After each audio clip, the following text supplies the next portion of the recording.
Alam mo ba kung ano yung tulo? Yung tulo o kilala sa tawag na gonorrhea ay isa sa pinaka-common na sexually transmitted infection na kinokos ng bakteryang Neisseria gonorrhoeae.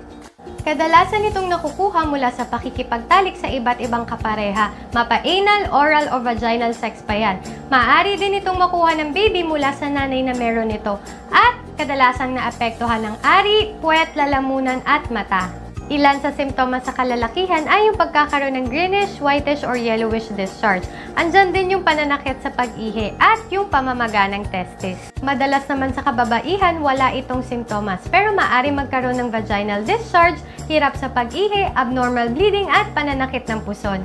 Kapag sa mata, pwedeng mamaga at magmuta. Sa lalamunan naman pwedeng mamaga at mahirapan ka sa paglunok at sa puwet pwede ding may discharge at bleeding. Paano nadadiagnose ito? Maliban sa mga simptomas, maaaring iswab yung apektadong area, ipapasa sa laboratorio, iga-gram stain at sisilipin sa microscope. Nagagamot ang gonorrhea gamit ang antibiotics, pero syempre kailangan mong kumonsulta sa doktor para ma-diagnose ka at maresetahan ka ng tama. Paano maiiwasan ito? Iwasan ang pakikipagtalik sa maraming kapareha. Kung hindi mo kaya, gumamit ka ng kondom ng tama. Okay? Ingat!